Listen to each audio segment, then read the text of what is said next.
Hi, welcome to In the Workshop. I'm David. It's Sunday morning and it's supposed to be raining today, but at the minute it's dry. So the first thing I want to do is I want to get some logs chopped. So I've got them ready for you burning in the workshop and on the fire in the house. This is the axe that I made the handle on. Still doing well.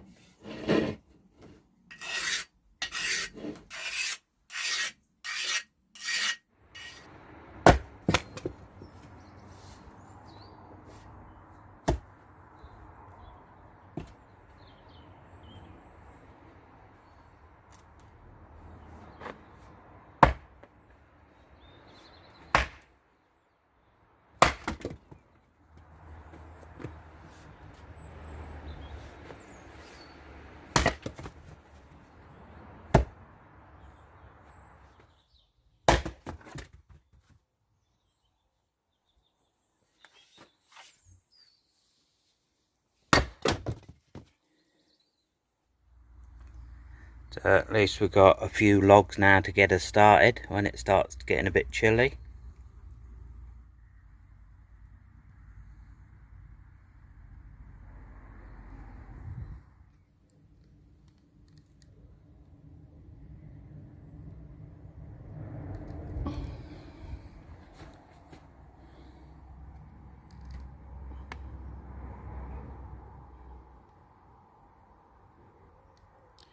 Yeah, this moisture content of this all okay for burning. Well, the weather forecast was right anyway.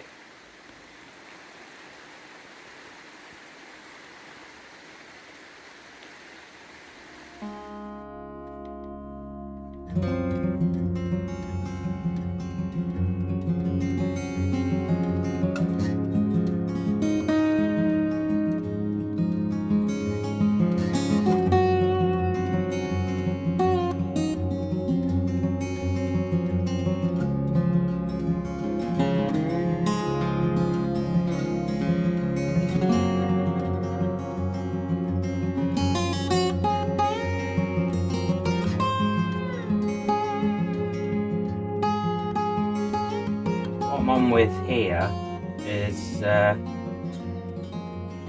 my lathe a long time ago. This handle broke off this little wheel for like moving this in and out, and it all just snapped off. And I've been keeping hold of these for ages, thinking, oh, I'll probably try and glue them together or keep hold of it so I can make another one. And I was thinking about turning a wooden one, and then I thought, oh, I don't need to turn another wooden one because I've got my 3D printer, so I can print one off. So this is what I printed off earlier, and you'll notice that it's changed because I chopped this piece off because I didn't need this. That's just like makes it a bit bulky and there's no need for it. So what I've done, I chopped it off, but when you chop through you can see that it's like a supporting mesh bit inside that the printer does, and so I chopped that off, so that was mesh like in there. So I filled it with car body filler because I was concentrating on making this the nice face of the handle of like the wheel, but this side was a little bit rough, so I've just put some filler in there and sanded it. But yeah, this was all the same as that once you cut it off. So I'll put car filler in there that's made it nice and hard and solid again, because what I've got to do is drill a hole through, because it has a grub screw that goes through the handle that clamps onto the end here, and that's what had broke before. It had this was sort of the hole that the grub screw went in on here that's what broke it all. It was just not strong enough, and it all broke from there. So I've made this a bit more solid, and we're going to fix this inside of here. Let me show you a closer look. So there's the wheel that I printed off. Chop that piece off. Then I had to use car body filler in there. That's okay because this is all going to be sprayed, I think. I'll spray that. So there's the piece that was inside of this wheel before it broke, and it goes on to the end of here because there's a flat on here that goes on there, and there's a grub screw that goes through there to hold it on in place. But what I'm going to do is put this in here, so I'm going to get that in there. I'll use some epoxy, twin epoxy glue and I might as well glue that in place as well. But it's going to have the hole there. I'm going to try and drill a hole through there and then put the grub screw through. Well, the grub screw would go in and it would only come back into this piece just a little bit. So I want to make it stronger. So I'm going to cut off this bolt, this coach bolt, and have that as like the grub screw. So that's going through, clamping onto this bit, and all of that screw will be going through all of this, so it'll make it nice and strong. So this one won't break. But I've just got to try and get a hole drilled through there to line up with this, the hole that's there that's got the screw threads in. So I'll cut this bolt off. The idea is cut it off, and then I'm going to cut a slot in it so I can use a screwdriver on it to tighten it up. And let's try and get a hole drilled in this.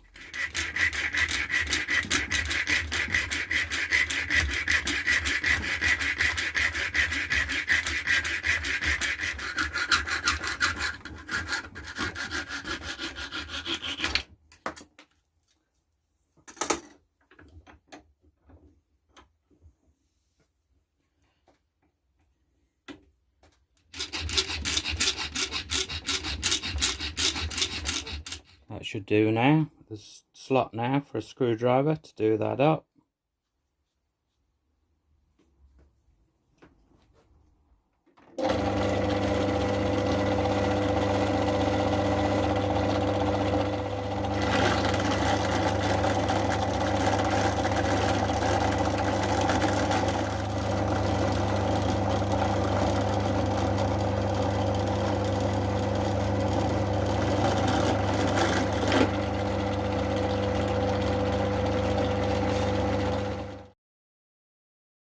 Bell had just gone off because the wife had made me a drink.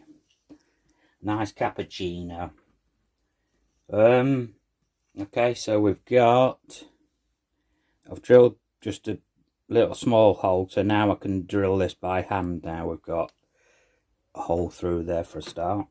Let's get a drill bit for that and then put it in the battery drill.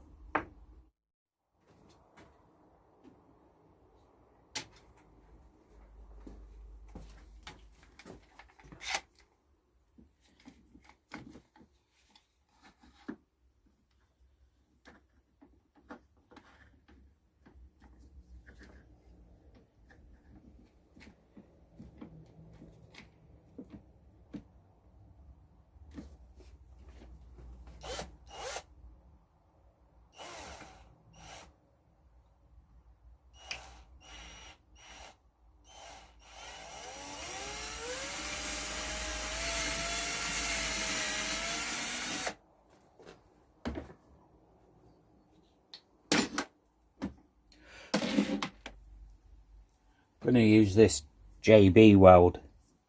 It'll do the job.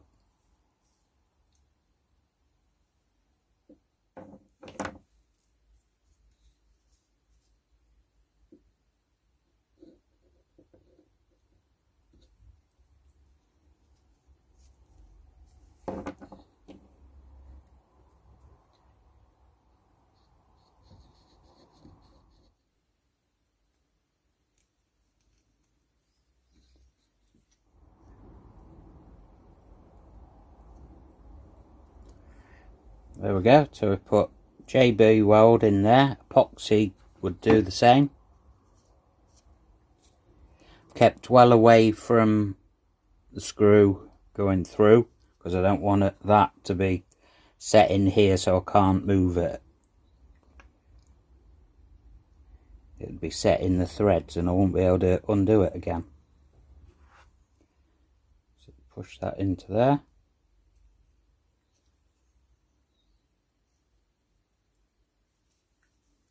Then make sure it's all lined up with this by screwing the screw in a bit.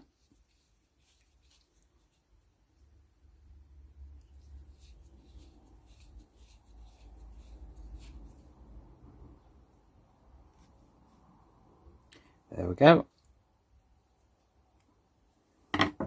Lovely. So now that'll set in place in there. We'll just wipe off the excess and get this sprayed up. Right, it stopped raining long enough for me to get spraying this out here. So I'm using this plaster coat metallic finish, and it's okay for plastic.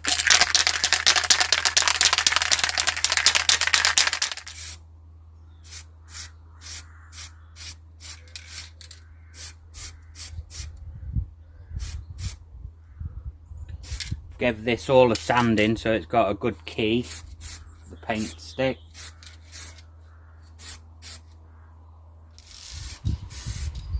Right, I'll just let that layer dry and then give it a bit of a smooth down and then do a few more coats. Just keep letting it dry and keep building them up. Got this sprayed and then I went over it in some clear satin lacquer to protect it a bit. It takes the shine off that metallic finish, and I prefer it like this. So now this is ready for fitting onto the lathe. So this just slides on here. Got a flat on there, so that just slides on there, and then we do the screw up. And then that just clamps on onto the flat. That's nice and tight there now.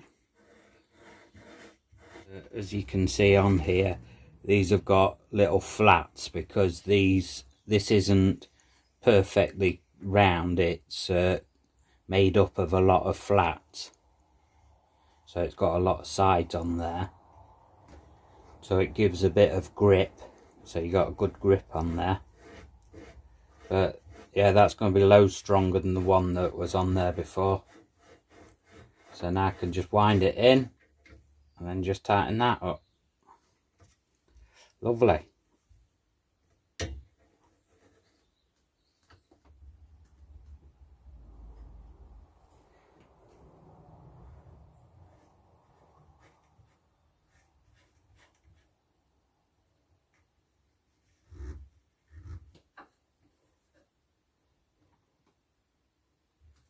Thank you very much for watching this super quick video on sorting this out. If you haven't already subscribed, please consider subscribing. But until then, I'll see you next time in the workshop. Take care.